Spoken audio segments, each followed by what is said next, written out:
Welcome, users of the internet. I'm Wedge, your guy till I die, broadcasting to a screen near you. And this is a new series where we go through the greatest hijinks and gambits of human history and media. Ladies and gentlemen, Hijinks Historic. Today's episode, we're talking about two kids in a trench coat. Hello, Mrs. Jensen. You don't have any Snickers in your shopping cart. The neighborhood kids love Snickers on Halloween. Let me help you. I mean, come on, you saw this coming. What else was I gonna make a video on? We're talking about two people stacked on top of each other in a singular trench coat doing their best impersonation of Inspector Gadget with cerebral palsy. Okay, so let's recap. You have two people Bam.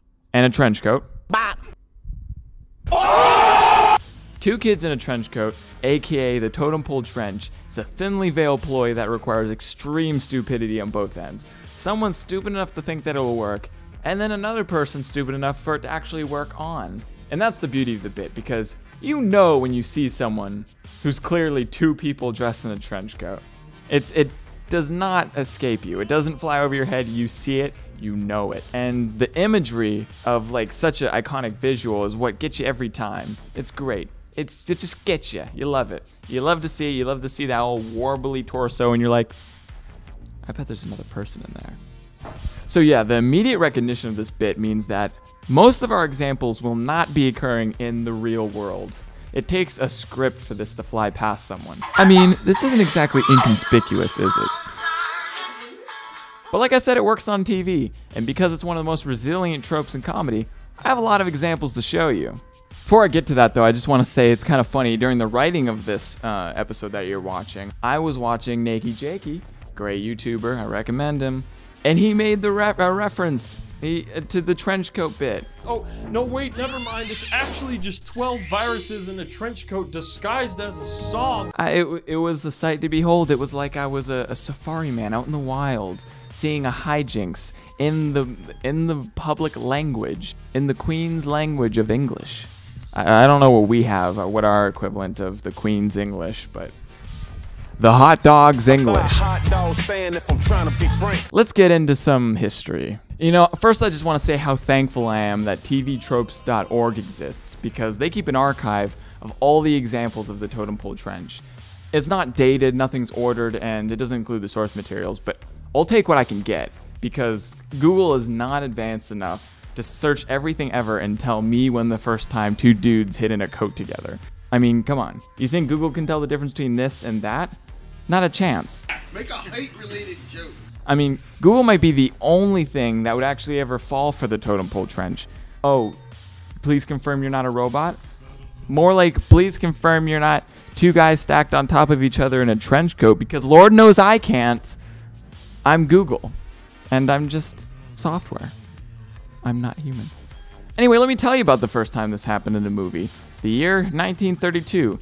A movie called Horse Feathers, made by the Marx Brothers. Not those ones. Yes, those ones.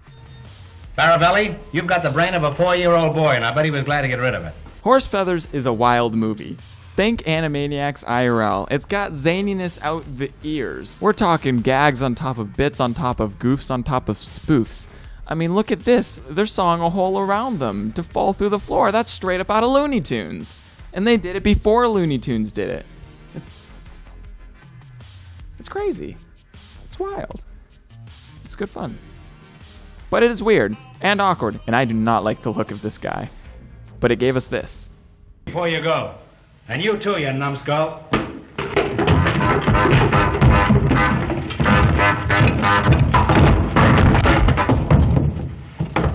You saw that right, sports fans at home. We're looking at the controlled crash into the clean ejection, sticks the landing on the table, good form all the way through, follow through. Other words, it's a brief clip, and it doesn't really do the bit justice. They kind of just like walk in, it only happens a few seconds, but it lays groundwork. And that really is the goal of all first things. And we'll see it improved upon in Disney's Snow White and the Seven Dwarfs, 1937.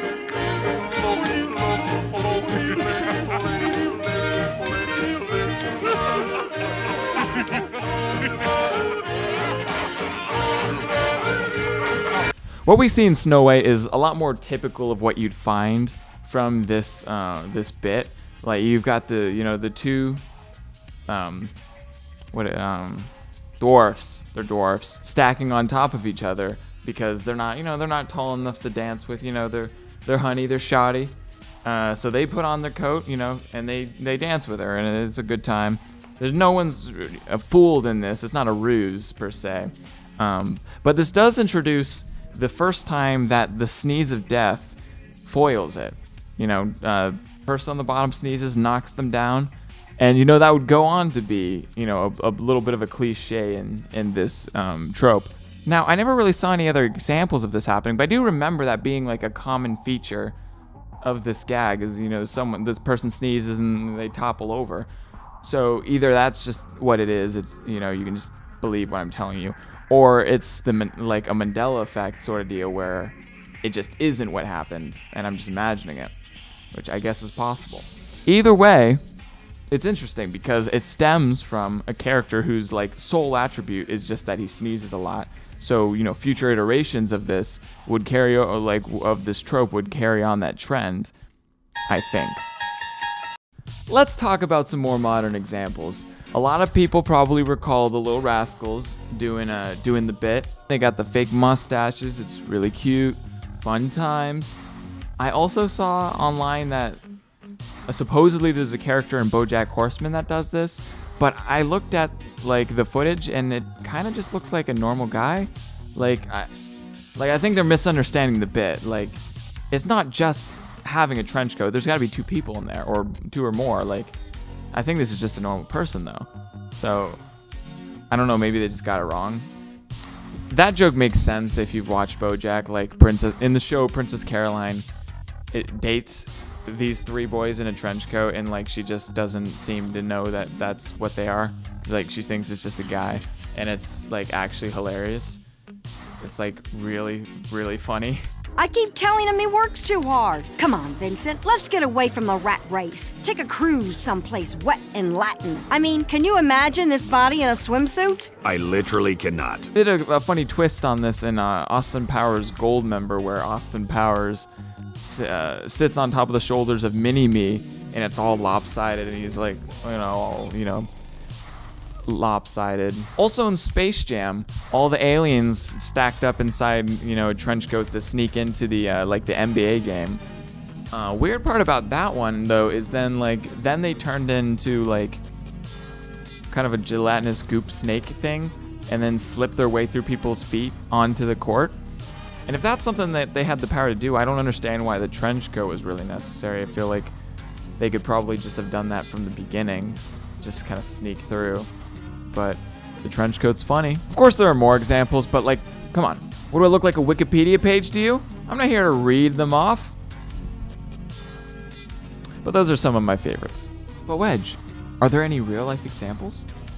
Yes, and I'll tell you about them. Just earlier this year, in fact, a COVID-10 got on top of a COVID-9, slipped themselves into a bat suit, tried to sneak into some guy's stomach.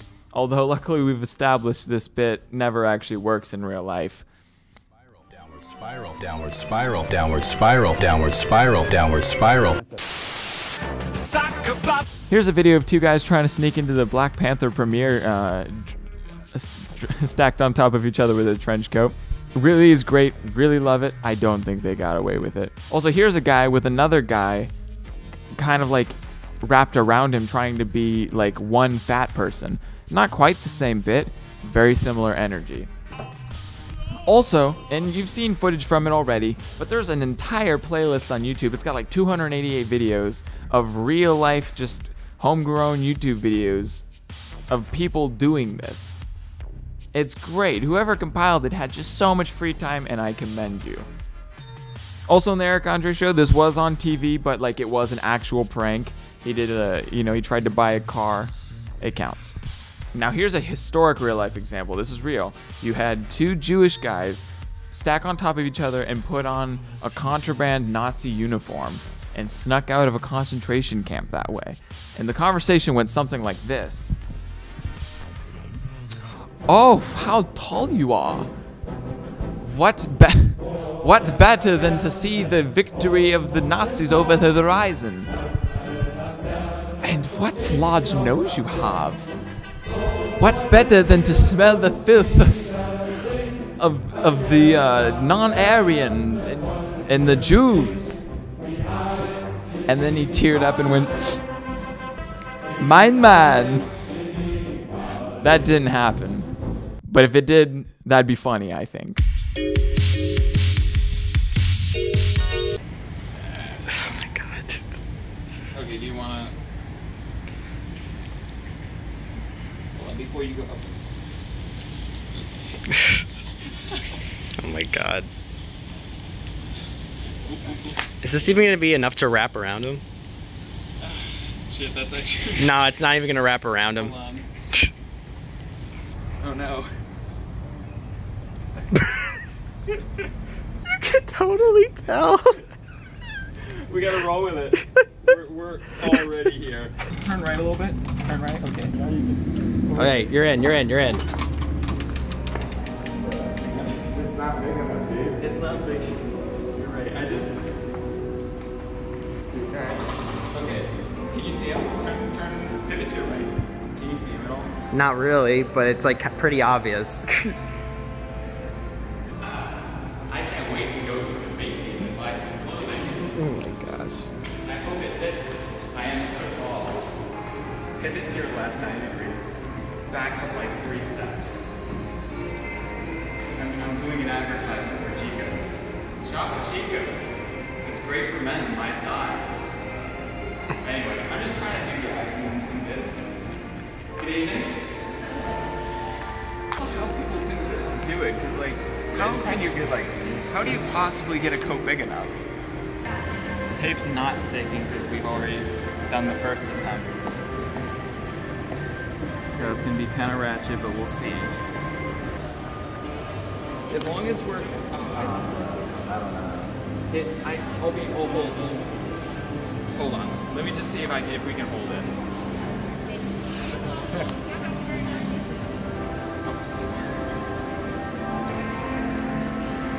And then how does it look from the front?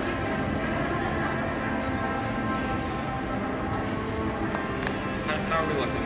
I mean, you look about just as good as you did last time. Which, Nice. I mean, which isn't saying much. Alright. We're looking good.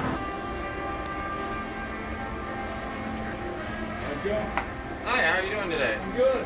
I was just wondering, do you have any supplements? Oh, sorry, hold on, wait, hold on. Do you have any supplements that'll make me normal sized? Like a little shorter, short supplements? Everything's for normal size people. Guys, don't mess around and break my shells if you don't mind.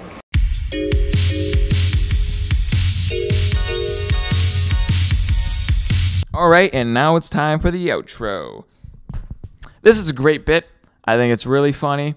There's a lot you can do with it. There's like, it's simple, but like malleable. One of the best parts about it is, in comedy, a lot of times I feel like when you have multiple people involved in one bit, it's oftentimes elevated comedically by people kind of being able to bounce off each other and just like group mentality. However, you're spreading focus over multiple people. With the trench coat bit, you have still the dynamic of having multiple people with the focus on a singular unit, which makes it a really potent gag in my opinion. It's some great hijinks to be had with it. I like it a lot. If you're liking this series so far, let me know in the comments something that I can cover on it. It's got to be a hijinks, a ploy, a gambit, some sort of a, you know, something like that. And, you know, maybe I'll consider doing it. I have a general idea of what I could, you know, some stuff I could do, but I'd like to hear if you know, if you think of something maybe I didn't think about. That happens. We have different brains.